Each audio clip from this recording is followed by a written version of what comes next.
हमसे किसी ने कहा चलिए स्वामी जी आशीर्वाद देना है विवाह में। हमने कहा चलो भाई, मैं जाता होता नहीं, लेकिन अब वहीं सामने पंडाल लगा हुआ था विवाह का मंडप। हमने कहा चलो।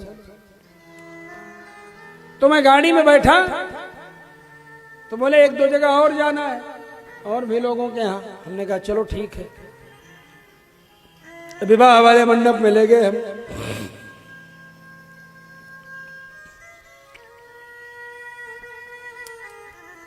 तो हमने देखा कि ये दाढ़ी बनाते बनाते एकदम खोखा हो गया है गाल,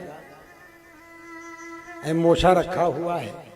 जो दुल्हवा था, दुल्हा की तरह तो लग नहीं रहा था। तो हम समझ ही नहीं पाए कि दुल्हा है। पैंट वैंट शर्ट वर्ट पहने था, पीला उला पहना होता तो भी कुछ अंदाज लग जाता कि यही दुल्हा है। तो हमको भ्रम हुआ। हमने सोचा कि इसका तो ब्याह है नहीं, ये तो छोटे तो है नहीं, ये तो 35-40 साल का है। तो हम समझ नहीं पाए। हमारे सजा हुआ था तो हमारे मन में हुआ शायद हो सकता है एनिवर्सरी हो, इसकी मैरिज एनिवर्सरी हो। यही सोच करके हमने कहा भाई बधाई हो मैरिज एनिवर्सरी की आपको, happy happy happy happy marriage anniversary. तो हमारे बगल वाला सेठ जी हमारा हाथ दबाए लगे, स्वामी जी इन्हीं का ब्याह हो रहा है, ये दुल्हा है दुल्हन है, अभी एनिवर्सरी कहाँ, अभी तो विवाह हो रहा है, अगले साल एनिवर्सरी हो, फिर एनिवर्सरी होती रहेगी, रिन्यूअल होता रहेगा हर साल। तो विवाह की जो अवस्था होती है, उस अवस्था में जब विवाह नहीं करोगे तो क्या लगेगा। पहले 18, 20, 24 के बीच में विवाह कर देते थे। तब मुंडन करने के बाद जो है चकाचक लगता था कि हाँ बरस तो विष्णु रूप में लगता भी था। क्या समझिए। अब अपने पैरों पर खड़े हुए बिना ब्याह नहीं करना चाहते, जब तक अपने पैरों पर न खड़े हो जाए। लड़कियां भी एम्प्लॉय ढूंढती हैं कि एम्प्लॉय रहेगा तो किसी के दबाव में नहीं रहना पड़ेगा, जहां भी ट्रांसफर हो जाएगा हस्बैंड वाइफ रहेंगे अपना स्वतंत्र रूप में। बोलो भाई, यहाँ माँ बाप जो हैं विदेश पढ़ाने लगते हैं लड़के, 2-4 लड़के भी हों तो सब जाके विदेश में ब्याह कर लेते हैं, वहीं बस जाते हैं।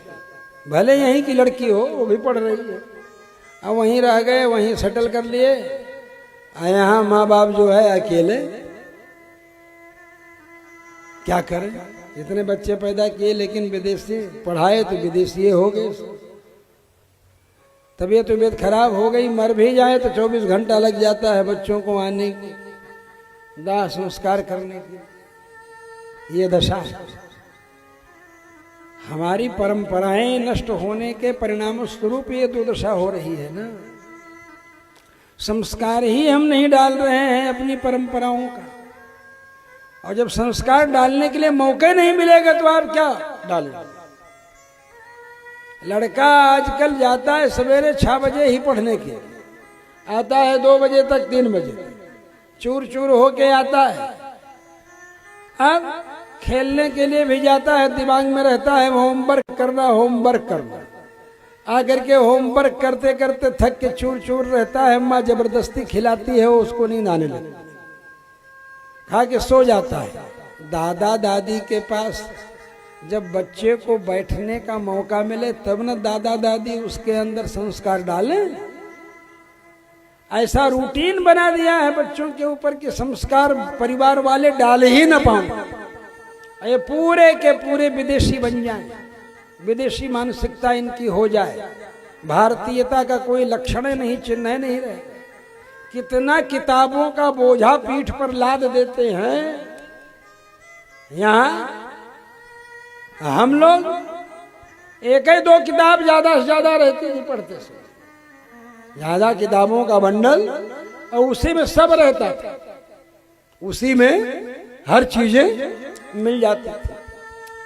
बड़े भैया की किताब से छोटे भैया पढ़ लेते थे, छोटे भैया की किताब से उनसे छोटे भैया। बोलो अब तो बिजनेस हो गया शिक्षा, इसलिए हर साल किताब में कुछ परिवर्तन करके, सिलेबस में कुछ परिवर्तन करके छपाओ तो बिकेगी किताब, वही रहेगी। तो जो बड़ा भाई है उसकी किताब छोटा भाई पढ़ करके काम चला लेगा। यहाँ एक ही पुस्तक से हम 4-5 भाई थे, सब पढ़ लिए। यहाँ हर साल थोड़ा थोड़ा बदल देंगे। खरीदो, आमदनी, बिजनेस, यूनिफॉर्म भी उन्हीं के यहाँ से खरीदो, स्कूल का यूनिफॉर्म भी उन्हीं के यहाँ से खरीदो, कॉपी किताब भी उन्हीं के यहाँ से खरीदो।